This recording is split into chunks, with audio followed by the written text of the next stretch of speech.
to see you too. Good morning, everyone. Welcome to TeleShadowing. We are live on YouTube. Please feel free to ask any questions in the chat box as we go along, and they will be addressed. I'm honored to introduce our mentor for today, Dr. John Greene. Dr. Greene received his medical degree from the University of South Florida College of Medicine in Tampa, Florida, and completed his internal medicine residency and infectious diseases fellowship at the University of South Florida. He is a professor of medicine and currently the Section Chief, Division of Infectious Diseases and Tropical Medicine, and senior member of the Internal Medicine Department at Moffitt Cancer Center in Tampa, the Chief Epidemiologist, Director of Employee Health, and professor at the Department of Oncologic Services at H. Lee Moffitt Cancer Center at USF. Dr. Greene is affiliated with numerous committees, community outreach projects, associations, and boards. Dr. Greene is an accomplished speaker and writer, having published over 230 manuscripts in peer-reviewed journals, over 153 abstracts, and has been a speaker for over 170 invited presentations. Dr. Greene has written and published several books and chapters in other books as well. Dr. Greene's research interest is prevention and management of infectious complications in neutropenic patients with a hematologic malignancy.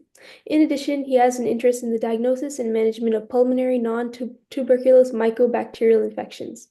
He has earned multiple awards, and few of those awards include the Outstanding Resident Teaching Award in 2016, Outstanding Teacher of the Year Award by the American College of Physicians, and selected by peers in the Best Doctors of America. Dr. Greene has been a mentor to hundreds of students throughout his career, including my mom and me as well, since I just got into medical school, and has taken many students with him on his yearly medical mission trips to third world countries. Now I would like to request Dr. Greene to please begin today's session. Thank you. Thank you, Amna, and it's a pleasure to be here with you. Thank you for inviting me.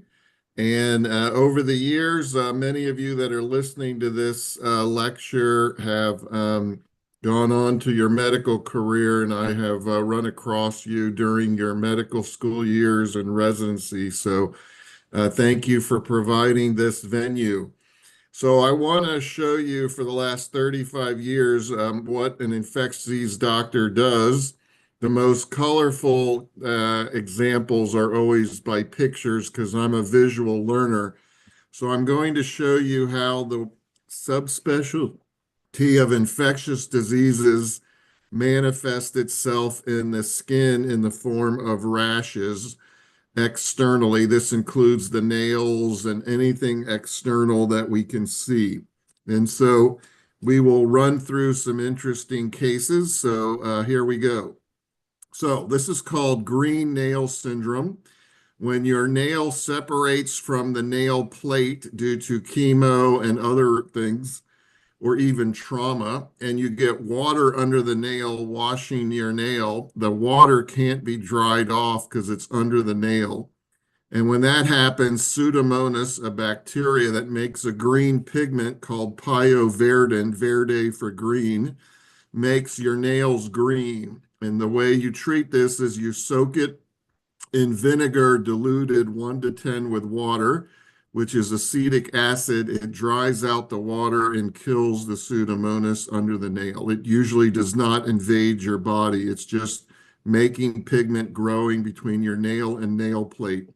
So remember the Greene nail syndrome, Pseudomonas infection. Now, when we think of different colors of nails when you're doing diagnosis, yellow nails may indicate respiratory tract infections, green nails, Pseudomonas. And if you have patches or oil drops or even pitting of your nails, you want to think of psoriatic arthritis. So what other pigments does Pseudomonas make? Well, very interesting. Pseudomonas, besides the green at the top, makes a red pigment called pyorubin, and it makes a light green yellow pigment called pyocyanin, like cyanide. And so these are all the pigments that Pseudomonas can make in the lab and sometimes in the human body. Here's an example of a publication we did where the gentleman has a basal cell cancer that continued to spread and ate up all of the skin on top of the head and into the skull. And the culture of his wound grew Pseudomonas aeruginosa, and it was making a red pigment. And even though this is black and white, you are looking at a red pigmented Pseudomonas. And so we published the case accordingly. This is called the purple bag syndrome. And what happens is a patient has a urinary catheter, and the bacteria that grow in the urine because of the catheter infection rate is 4% per day.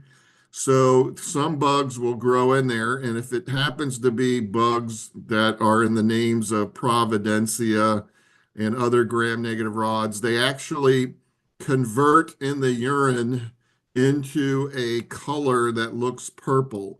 Now, the patient's not going to die. You just change out the catheter in the bag, and this is called the purple bag syndrome.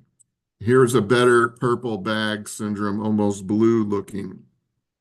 So it's called PUBS. Everything in medicine is abbreviated. The purple urine bag syndrome. All of these bacteria can convert some of the indole sulfate, which makes a purplish kind of color. And this is just metabolism of bacteria in a bag in the urine. So it's not really a dangerous infection, although it looks quite bad. Here's another colorful bacteria that can cause an infection. If you have an immune deficiency, usually in kids, chronic granulomatous disease, you have an inability to kill bacteria due to your neutrophils and hydrogen peroxide, and you cannot kill bacteria readily. So one bacteria that takes advantage of this, especially if you're exposed to water, soil, mud, you can get a dangerous infection, and it makes a purple kind of violet color. So the name of this bug is called Chromobacterium violaceum, violet color. So this is a well-known syndrome. It's a rare bacteria. It is in Florida and other states. And this infection likes immune suppressed people, especially chronic granulomatous disease, and it's somewhat resistant to various antibiotics. Now, here's another way to remember rashes. They all begin with the word erythema, which means red, but they have totally different unrelated problems. So erythema, and then we're going to have a blank, and you get to fill in the blank. So first one, erythema marginatum is associated with what disease? You're going to have to memorize all this stuff and remember it, okay? So erythema marginatum, what is it associated with? Well, it's actually the minor criteria for rheumatic fever. The major criteria is heart, carditis, joint arthritis, brain, chorea, erythema marginatum, skin, and then subcu nodules. And then it's actually part of the major criteria versus the minor. So rheumatic fever, that's the rash, erythema marginatum. It lasts for 3 to 4 days and occurs in 10% of patients with rheumatic fever. Okay, what is the name of a target-looking rash on your palms of your hands and other parts of your body? It begins with the name or the word erythema. So fill in the blank. Erythema what? So this is called erythema multiforme, okay? Erythema multiforme. And then what are the two number 1 and 2 infections and the number 1 and 2 drugs? So herpes simplex is the most common infection associated with erythema multiforme. Mycoplasma pneumonia is number 2. What are the 2 drugs? Sulfa drugs, Bactrim, Septra, and then the seizure drug phenytoin. Okay, this one's probably one you've heard of. What is the name of this erythema rash that looks like a target? And the answer is erythema migrans, okay? And what tick do you think spreads erythema migrans or causes it? The Ixodes tick, okay? And what percentage of people with Lyme disease, which we're talking about, get this? 80%. All right, here's another erythema, induratum. It's associated with what infection? It's actually associated with tuberculosis. It is a form of fat inflammation called paniculitis. Those white circles are fat. And vasculitis, the thing in the middle is a blood vessel. There's inflammation of blood vessel, vasculitis. And it is due to tuberculosis. It's called Bazin's disease, mostly in women, mostly on the legs, and it's the most common cutaneous manifestation of tuberculosis. So let's run the list for you pathologists out there. What are the rashes that have a form of fat necrosis or paniculitis? Answer is erythema induratum. We just said that. Erythema nodosum, polyarteritis nodosa, necrobiosis lipoidica diabeticorum, which is diabetes patients, and leukocytoclastic vasculitis. So, since we just mentioned erythema nodosum, which is another one of our erythemas, you get usually in females, usually on the legs, nodules in the subcutaneous tissue down to the fat and on the skin, and it's called erythema nodosum. So, what is the most common bacteria to cause it? It's actually strep, and less so all these other bacterial organisms. Next question. What is the most common fungus to cause it? Answer is coccidioidomycosis found out west, histoplasmosis in the Midwest, and blastomycosis in the Midwest. What is the most common drug to cause erythema nodosum? Oral contraceptives, sulfa drugs, and halides. Now, erythema infectiosum. What is the cause of that? Answer is a virus. Which virus? Parvovirus B19. Why did it get its name B19? It got its name B19 because when they were studying hepatitis B, they found a false positive test in one of the wells, and the wells was ABCB 12319. So B19 parvovirus was what the virus was, and that's where the name came from. What are the syndromes? If you get infected when you're pregnant with parvo B19 in the first trimester, you will have a miscarriage. The baby will look like this. That's called hydrops fetalis. That means the baby is full of fluid in the abdomen. The liver and spleen is enlarged, and the bone marrow has shut down production of red cells. And this is called hydrops fetalis. Hydrops fetalis. Number two, what else does parvo B19 do besides erythema infectiosum and hydrops fetalis for pregnant women? It causes aplastic anemia. You're looking at a bone marrow, and that's a giant pronormoblast, and it shuts down your ability to make red cells. The word aplastic means without production of red cells. Parvo B19. What else does it do if you catch it in your 20s to 40s? It can cause the star complex, sore throat, arthritis, and a rash. STAR. You're looking at arthritis and a rash. What is the next thing Parvo B19 can do? Red hands and feet. What do we call that? Gloves and socks syndrome. So, can you name the 5 presentations of Parvo B19? And here they are. You can see everything listed there in order. Now, we just did 6 erythemas, and can you name them and you know what they're all about? So this is an example of the 6 erythemas, totally different, but they have the word erythema in it. Now, let's do reading the red face. What is the cause of a red face? So this red face looks like a butterfly rash. However, when you look at it, the border is well demarcated. It only goes down to the dermis, not the subcutaneous tissue, number one. Number two, the eyes are swollen, periorbital edema. Number three, the skin is raised and bubbly. I call it, it looks like an orange skin, like an orange, the surface of an orange. So that is called peau d'orange. So what is this? This is erysipelas caused by group A strep. What is this lady's red face? So this lady has no swelling around the eyes, no periorbital edema. The skin is flat, no podaron skin. And you see the nasolabial fold right here, that white. Okay, that's a classic sign for lupus, systemic lupus erythematosus, butterfly rash on the cheeks, sparing of the nasolabial fold. So this is the whole story of erysipelas, which we just covered. Now, what about this lady? She has redness all over her face, redness on her arms.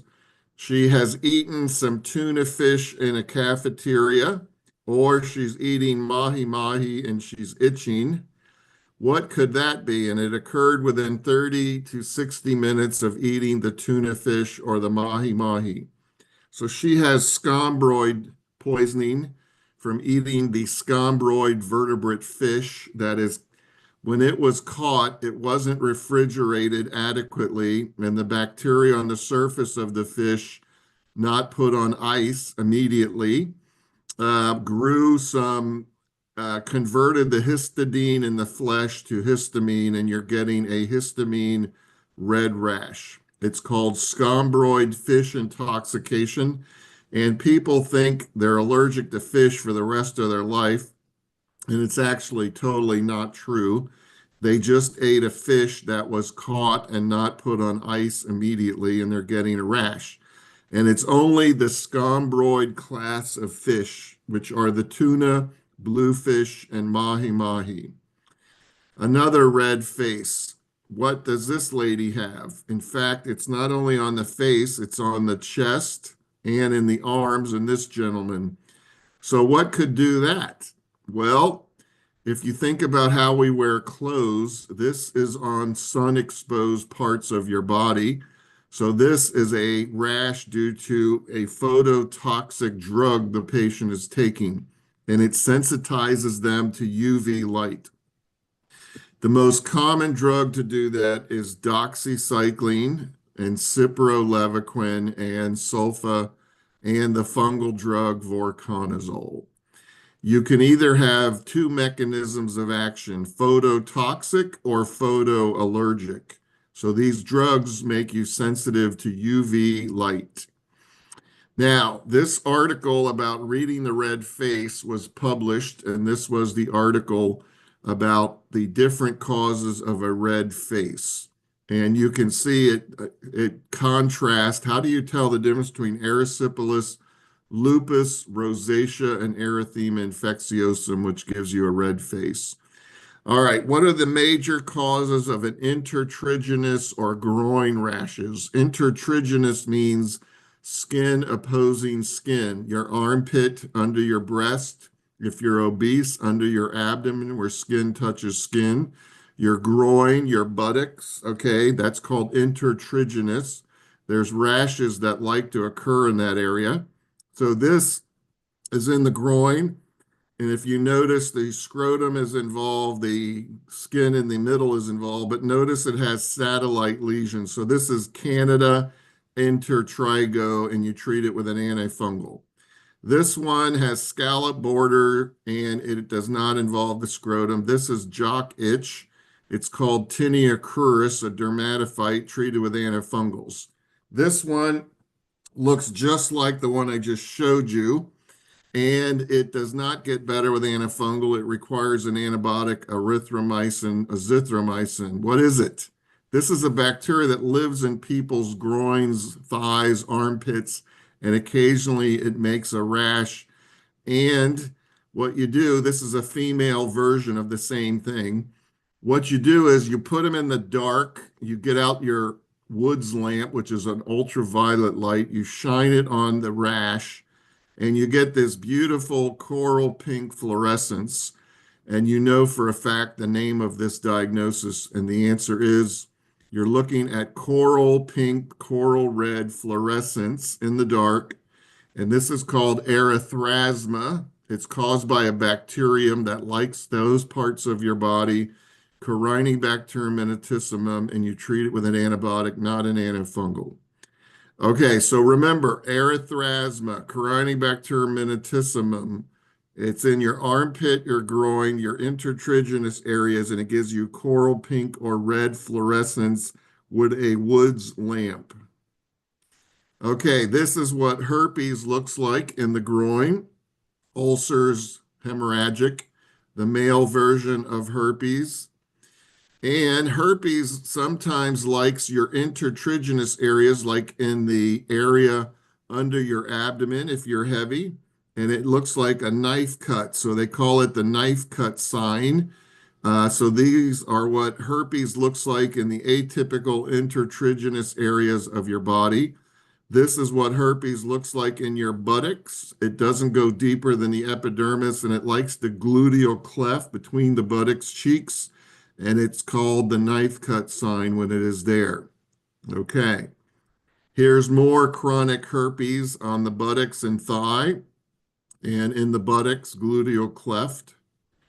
And we published a series on how to recognize these atypical presentations of herpes. Now, this gentleman has a very verrucous, warty, cauliflower-looking growth in the perianal area.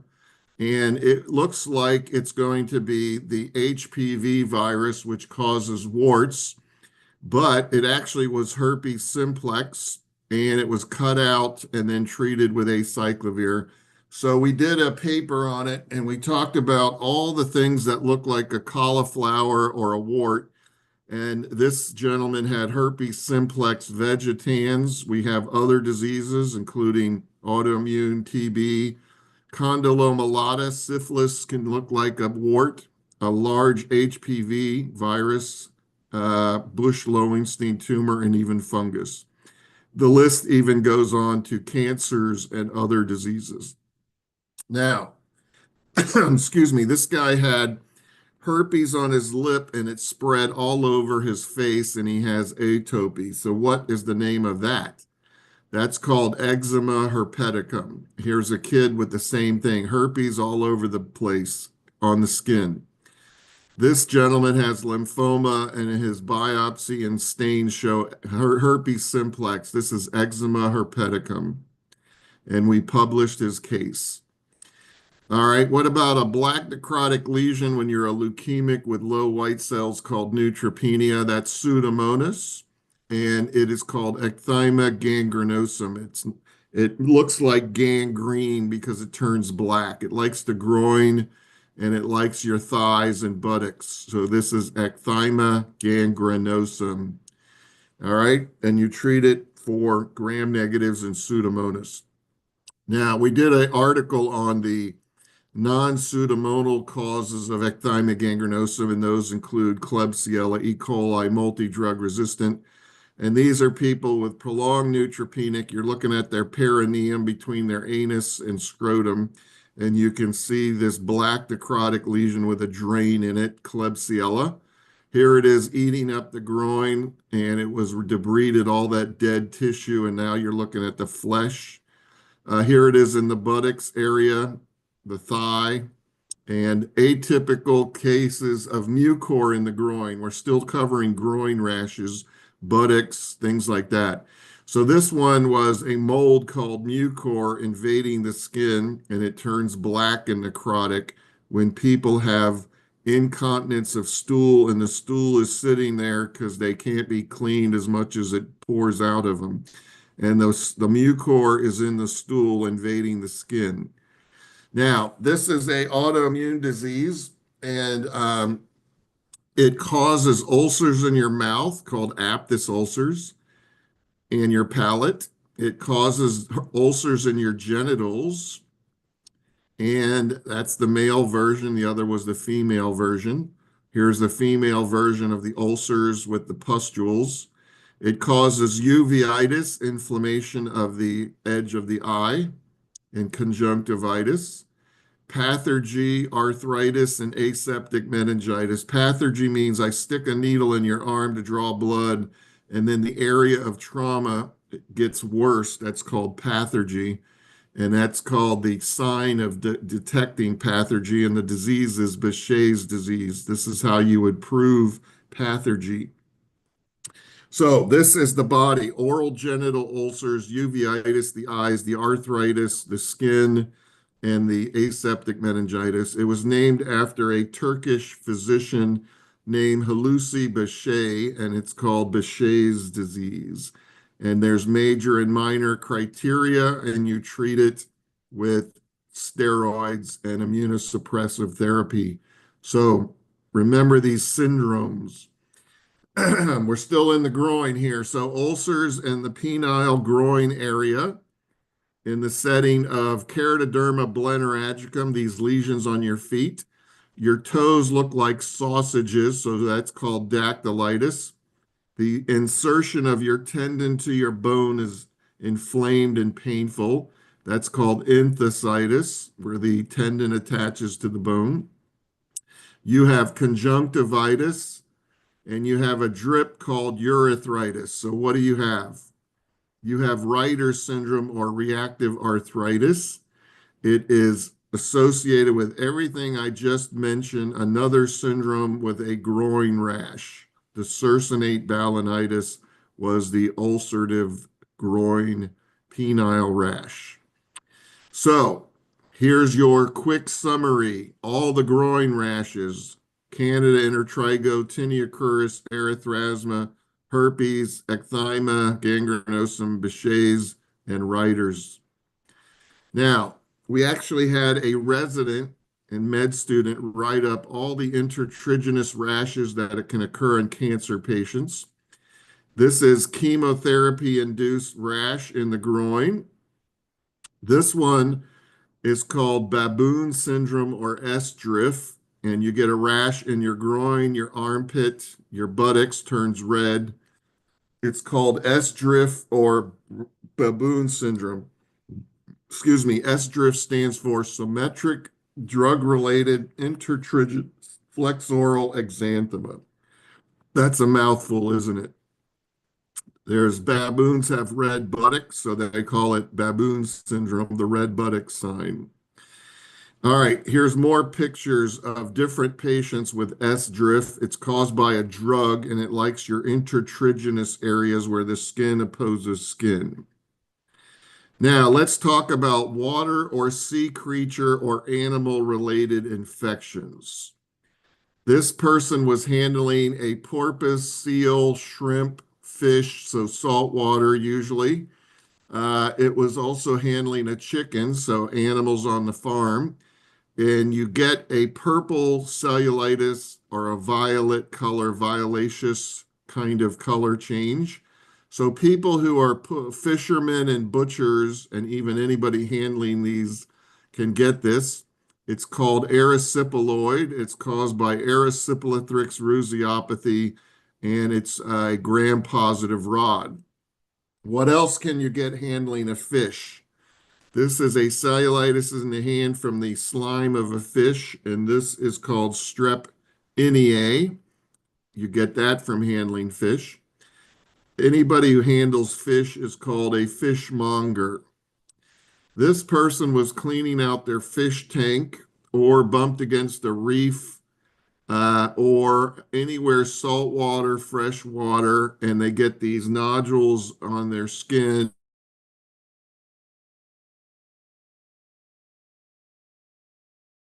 Cutaneous spread up the lymphatics, nodules. So you have Mycobacterium marinum. Marinum means marine. So Mycobacterium marinum. And this was the publication of a guy who went fishing and he cut his finger and he wound up getting Pseudomonas. And we did a whole review of all the things that can infect you handling a fish. Okay. And besides strep, NEA, Mycobacterium marinum is Vibrio vulnificus. And here's his finger, the index finger with the cellulitis from handling it, and he grew Pseudomonas. Now, if you go to Asia, you can have a pedicure with fish. This is called a fish pedicure where they chew on your surface skin. They don't make bleed or anything, but it's like getting your skin sort of top layer removed. However, anything that has to do with water and fish, you can rarely get an infection with water bugs, including Mycobacterium marinum, Aeromonas, and Vibrio vulnificus. These fish have a name to them as well. They're called the Kangel fish or the doctor fish therapy. And this is popular in the central Eurasia area. All right. Now, if you, I hope I'm still there. So I'm not sure why that is showing up, but hopefully it will work. All right. Here we go. So if you come from Southeast Asia, you might enjoy some raw pig blood, and it looks like this. And so, what do you get messing with pigs and hogs? This can give you a very severe infection called strep suis. Suis means pig, and you get a DIC, disseminated intravascular coagulation, a rash, and you can die from this bacteria in your blood and your CSF meningitis. And it's a very small strep bacteria growing on the agar plate. So raw pig blood is a risk factor for strep suis, as well as anybody around pigs and hogs. Now, here's all the different infections you can get from being around pets. Strep canis from your dog, strep canis and zooepidemics from your cat, strep suis from your pig, strep epidemicus and equisemilis from your horse, and from your cow is strep agalactia. Galactia means milk, A without milk. The cows quit giving milk. So these are streps from animals. And even one in the corner, if you handle a seal, you can get strep halichory. So animals have different strep that humans rarely can get infected with. Okay, let's talk about some more syndromes. This guy has a pet cat, excuse me, and he is handling it, and he winds up with conjunctivitis, red eye, and that red eye drains to the lymph node right in front of the ear, the preauricular lymph node. So he has what's called the oculoglandular syndrome, the eye and the gland or lymph node. This is called Pari node syndrome, and it's usually due to cat scratch disease, Bartonella, or tularemia. But anything that causes eye infection can drain to that lymph node. Now, let's talk about miscellaneous rashes of interest. Every time you take an antibiotic, you get a purple bullous blistering rash on your shoulder or chest or your hand. That's called a fixed drug eruption. Every time you take it, it shows up in the same place and it shows inflammation in your skin. And it may leave a hyperpigmented patch there. It could be red to violaceous. All these drugs can cause a fixed drug eruption. It could be anywhere in your body, from your face to your genitals to your hands to your feet. Now, what does this person have? Blisters and pustules all over the tongue, the skin. It is not an infection, it's a drug rash. They call it AGEP, acute exanthemus generalized pustulosis. And it's no fun to have, AGEP. All of these antibiotics can cause it and non-antibiotics. Here's cases that were reported of it from our staff. Here's a case, again, that was reported, a drug-related rash. Now, if you bump your leg on a table and it ulcerates and gets worse every time you traumatize it, that's called pathergy. And if you have inflammatory bowel disease like ulcerative colitis, Crohn's, or lymphoproliferative disorder, your immune system, every time you bump it or biopsy it, it'll make it worse. And that's called pyoderma gangrenosum, not to be confused with ecthyma gangrenosum. And you treat it with steroids and you try to blunt the immune response. And you may need skin grafting. It's called pyoderma gangrenosum. And the treatment ranges from steroids to big gun infliximab. This is the largest one we ever saw from a chest tube, and it's pyoderma gangrenosum needing steroids and immune suppressive therapy in a cancer patient. So we published his case. Here's one in the groin of a leukemia patient, and it's in the groin in the right side in the thigh. And over several weeks, it turns black and white, gets bigger, and then gets really verrucous, and then the blob falls out and leaves a hole there. So that was pyoderma gangrenosum mimicking an infection, and this was published as well. This is a rash all over the body like a plaque, usually occurring in people with leukemia, and it's flesh looking. It may ulcerate, it may turn black, and it's all over the body. And if you biopsy it, you see neutrophils, white cells. So this is called neutrophilic dermatosis, and the guy who named it was Sweet syndrome. So these are some of, and it's associated with acute myelogenous leukemia. These are examples of what looks like an infection is not. It's actually an immune response in your skin from an underlying leukemia, Sweet syndrome. Here's the nose. Here's it all over the back. Here's your thumb looking like it's black and necrotic and needs to be amputated, but it was totally healed up by steroids and treating the leukemia. That's Sweet syndrome. Here's the pathergy where your IV is traumatizing your skin. And here's a port underneath that black necrotic area that had to come out because it loves to go to areas of trauma in foreign bodies in your body. So we published our best cases of Sweet syndrome in leukemia patients. And then this is the summary of everything you need to know about it from a medical student standpoint. And your board question is, what cancer is it associated with? And the answer is acute myelogenous leukemia.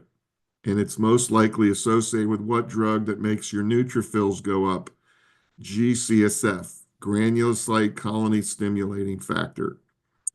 Now, the look-alike of Sweet syndrome is leukemia cutis, where leukemia goes into your skin. That's what you're looking at the bottom, leukemia cells. And it looks very similar, flesh-looking bumps, and sometimes red, sometimes necrotic, black, and sometimes like little bumps everywhere. Sometimes your nose around your eye, that's leukemia cutis. It likes a specific type of acute myelogenous leukemia, those that have monocytes or myelomonocytes, M4 and M5. Here's some more black necrotic lesion. This one is cryoglobulinemia associated with hepatitis C. This is your leg. Here's your kidney failing. That's your glomerulinous. So it affects your skin and your kidney. And when you put the serum of your blood and you spin it out, it agglutinates when you put it in a cold refrigerator. That's what the word cryo means, cold. Cryoglobulins agglutinating in the cold. So this is the whole syndrome of cryoglobulinemia associated with hepatitis C and rheumatologic diseases. Here's really bad cryoglobulinemia where you can necrose your skin and turn black and purple. Now, this is a bullous vesicles raised blisters, and it's usually on your hands and your arms, and it's associated sometimes with hepatitis C, and it's got a name. And if we put your urine under the light, okay, look at your urine, it's dark. And if we look at it under the light and shine a light on it with UV light, it can turn purple. So that is the porphyrogens of cutaneous porphyria tarda. Long word there, but these are porphyrins. They're color producing. This is associated with hepatitis C.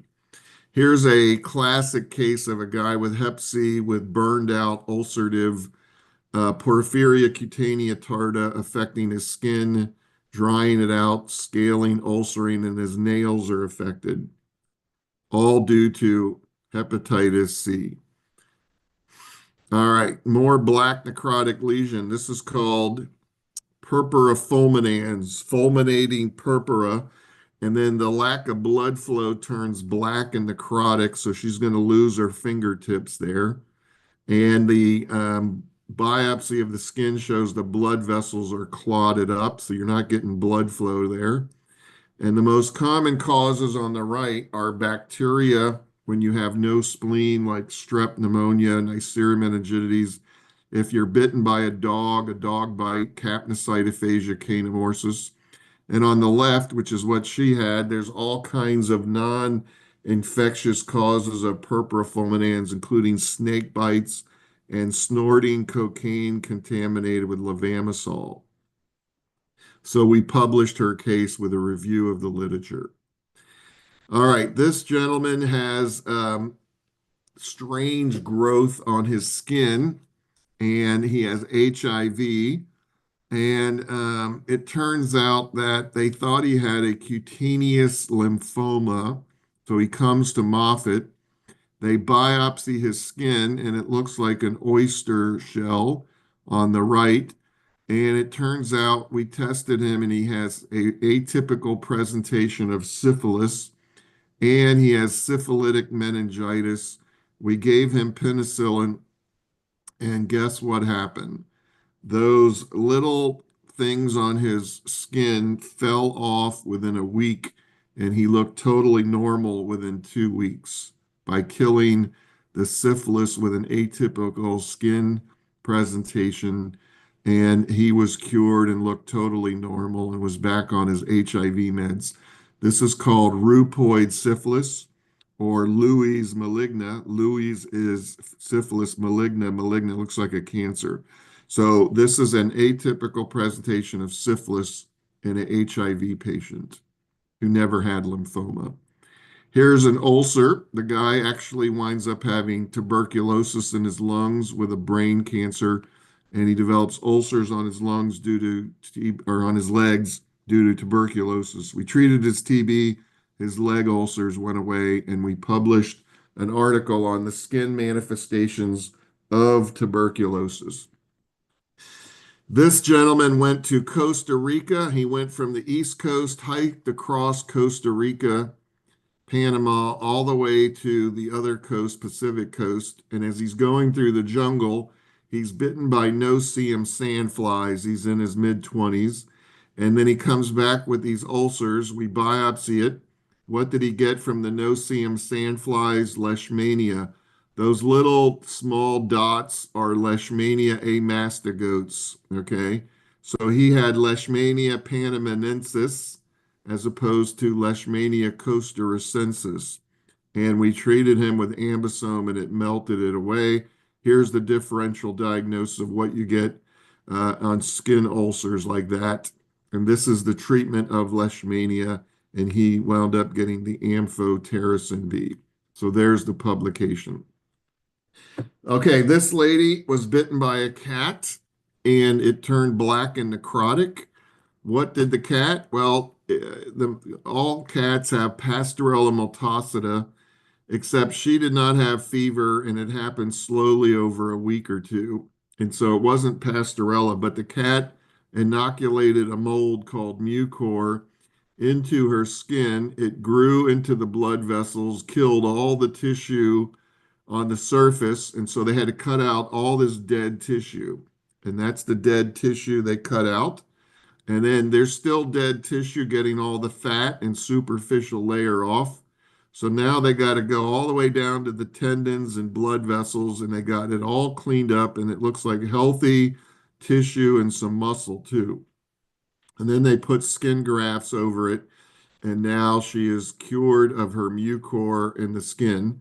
So we published all the fungi that like to invade your skin after they get into the skin instead of inhaling it. And these are all the different mold types.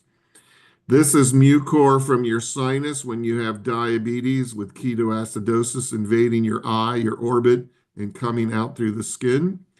Here it is on your scalp, your dead necrotic tissue. Here is the fingertip from a mold infection spreading through the blood of a leukemic neutropenic.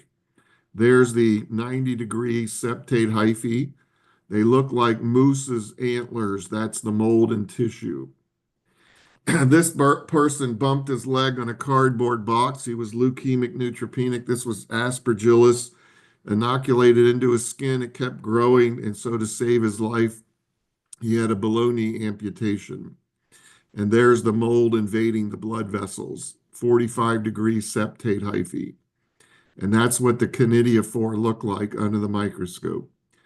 This person has a mold called fusarium, which we have on our toenails and toes, especially if you walk barefooted. It's found in the grass, plants, but when you're neutropenic, it spreads all over your body and looks like these lesions that can have a black necrotic scab that gets in through your toes and then spreads from your toes up the lymphatics and then between the toes, the toenails, all over the body. And you can even fall and scrape your knees, and a mold grows into your skin if you're neutropenic leukemic. So we published that lady's case, which had a mold called acrimonium in her knees from falling in the parking lot and scraping her knees. This is a armpit rash called hidradenitis suppurativa. It likes the sweat glands under your arm, in your groin, under your breast.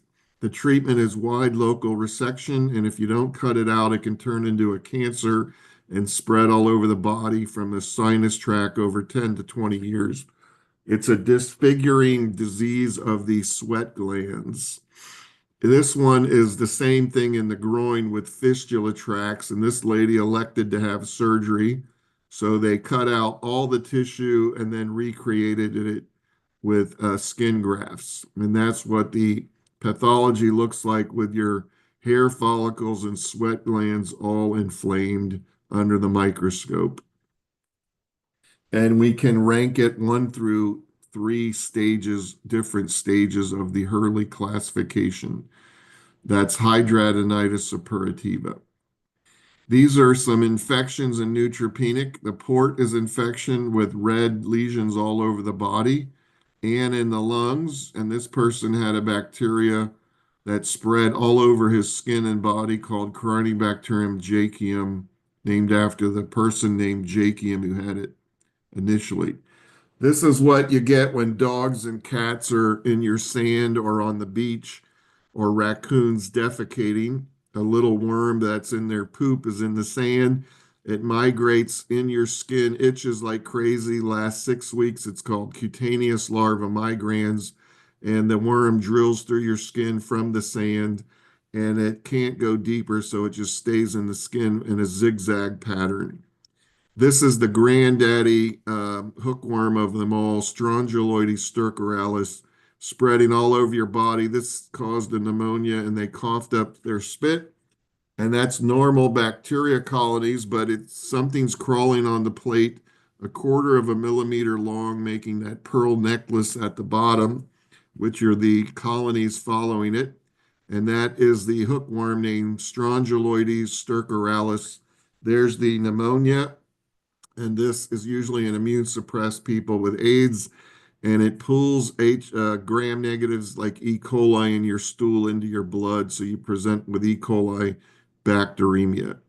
And that is the strongyloides migrating in a straight line in the skin, called larva curans, and it goes pretty fast. This lady was bitten by a mosquito right above her eye. The mosquito bit her dog, sucked up the dog heartworm, injected the dog's heartworm dirofilaria into her upper eye, and it caused a nodule. And when they cut it out, there's the little worm mummified in your immune system. If it makes it to your systemic circulation, it lands in your lung and presents as a nodule that mimics a lung cancer. Your dog's heart is full of the heartworm, which is down at the bottom. So these are lung nodules we cut out of patients in Florida with dirofilaria from the dog heartworm. Humans are dead end host, and it presents as a cancer. Okay, well, that is a quick rendition of a variety of infectious disease cases that to me are quite interesting. The bulk of information that you need to know all this will take you until you're 31 years old, and then you will still be learning until you're 65 years old, because the amount of information and knowledge that you get over time is unending. So you're in the beginning of your search of medical careers, and I hope some of you pick the discipline of infectious diseases. It's a great life to help people out and figure out what they have. So thank you for your time and glad to have any questions if you have remaining time. Thank you again, Amna. Of course. Thank you so much, Dr. Greene, for that wonderful session yet again. So I know I learned a lot, and our students definitely appreciated it. So I will start our Q&A session.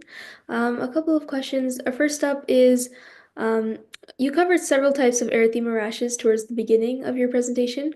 Which of these do you see most frequently, and how can students remember the key features when to look for first in a clinical exam? Yeah, so the erythemas, by the way, when you're describing a rash to another training doctor or to your boss, you would say, well, it's instead of saying it's red, you say it has erythema. So erythema is just a word that means a red rash, but it doesn't tell you what it is. So then you have to use other adjectives like it has erythema redness and it's raised or it's plaque-like or it's flat squamous-like or it's verrucous cauliflower-like or it's ulcerative. So you use that word along with other words and adjectives to describe a rash. But when you get into a syndrome where somebody actually used the word to diagnose a syndrome that occurs over and over and over again, which one is the most common? I would say erythema multiforme is the most notorious that can lead to total body skin peeling and death. And you go to the burn unit, and that's called erythema multiforme major, and it's also known as Stevens-Johnson syndrome. And a version of that, it's even deeper, that peels your skin in large sheets, is called toxic epidermal necrolysis, and it's caused by drugs, with the leading drug being sulfa drugs and dilantin. And any of you could get it if you have the reaction to those drugs and even those infections, mycoplasma, herpes.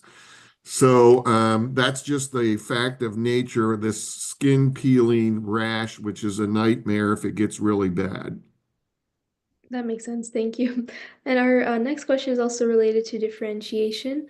So we have a question about pyoderma gangrenosum versus ecthyma gangrenosum, and it says these two conditions can get mixed up because of the similar naming. Could you briefly clarify how you differentiate them clinically and why one might appear more frequently in immunocompromised patients than the other?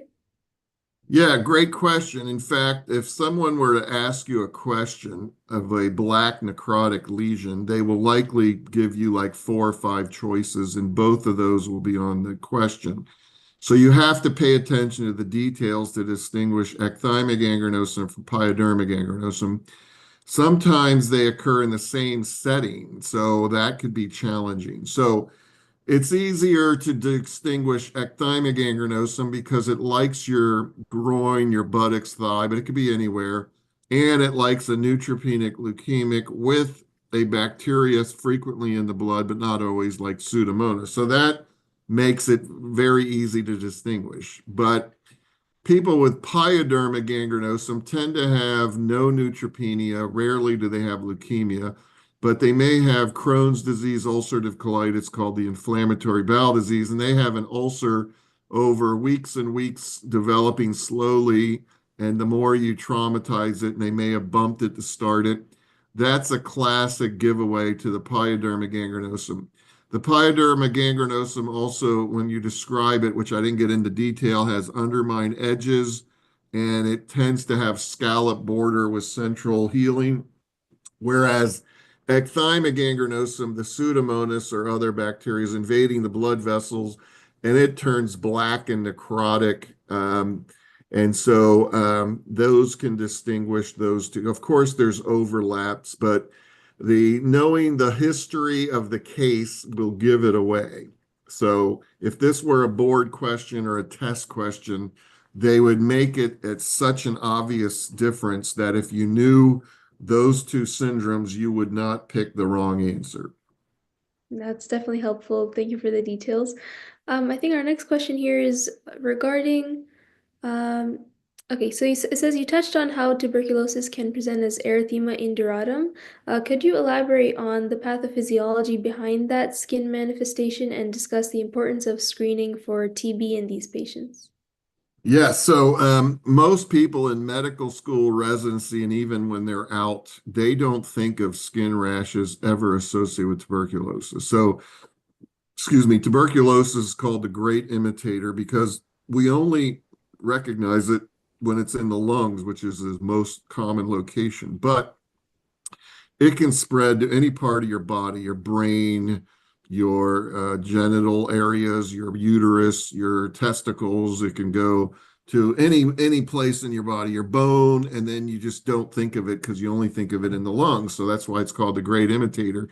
It can imitate lots of things. Now, the number of people who have a rash with tuberculosis is rare. It's probably like 1 in 1,000. So you're not going to see a rash in the average TB case. But when you see somebody with a rash and the biopsy shows what's called granuloma, so any TB in your body will have a pathology called a granuloma. So if I put a splinter in my leg, left it there for a month, and I made a little bump there and I cut it out, the pathology of your immune system walling off that piece of wood splinter would be a granuloma. Well, many things cause granulomas, but TB is one of the big ones. So the pathology is a granuloma. It may ulcerate, which you saw there. And nobody thought about TB for a month, by the way. I didn't give you all the details. The gentleman then developed a pneumonia. And then when we got a bronchoscopy, we cultured TB from his bronchoscopy. We put him on TB treatment. He still has his leg ulcers, and his leg ulcers heal up. And then we go, aha, this was after all this time actually connected to his TB, which could be TB could actually be found, the organism in the skin, or it could be an immunological reaction of your immune system, and there is no TB in the skin. It's all in the lungs. So that's a long answer to that question, but it's a great, deep question. Thank you. No, it's much appreciated when you give however long answers you want. Yes. Our next question is, let's see. When okay in an immunocompromised patient, skin lesions can be more severe. So what red flags in a skin exam would prompt you to investigate systemic infections right away? So if it's happening fast, which I didn't mention, but I should have pointed this out. So when you asked the question about pyoderma gangrenosum versus pyoderma, or excuse me, ecthyma gangrenosum versus pyoderma, certain things like ecthyma are fast. They happen within days. Okay, that's an acute change.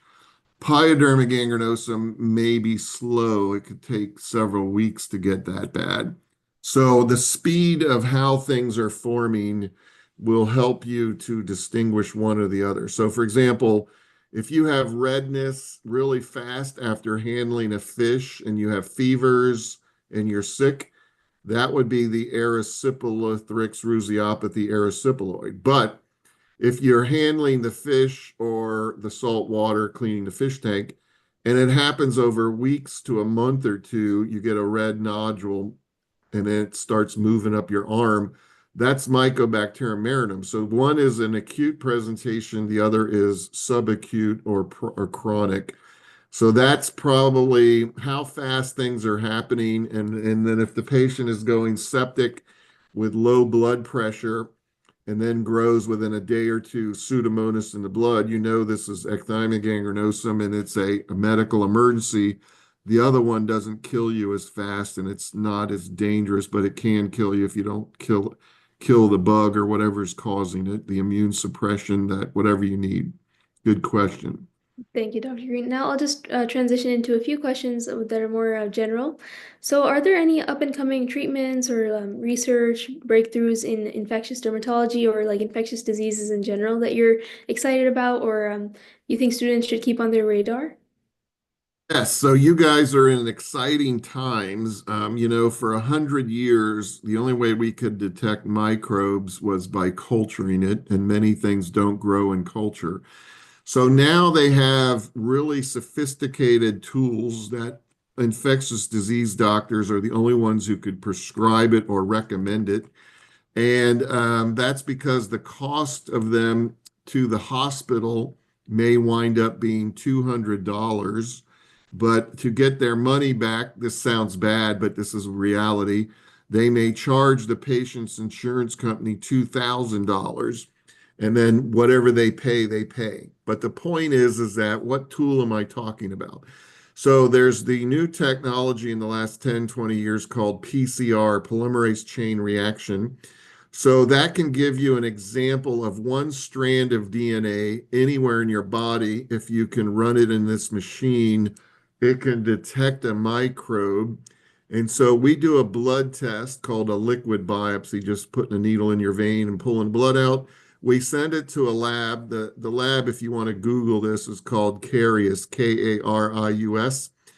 It actually picks up 1,350 pathogens by a blood test looking for a strand of DNA in your bloodstream. Now, of course, it doesn't pick up everything because if it's not in your bloodstream, it won't show up. But you can diagnose rare things like if you got back from Southeast Asia and you have a pneumonia that's necrosing, you don't know what it is, and you can't get a culture or it won't grow, you could do that test and they may have something called melioidosis, which is caused by Burkholder pseudomallei.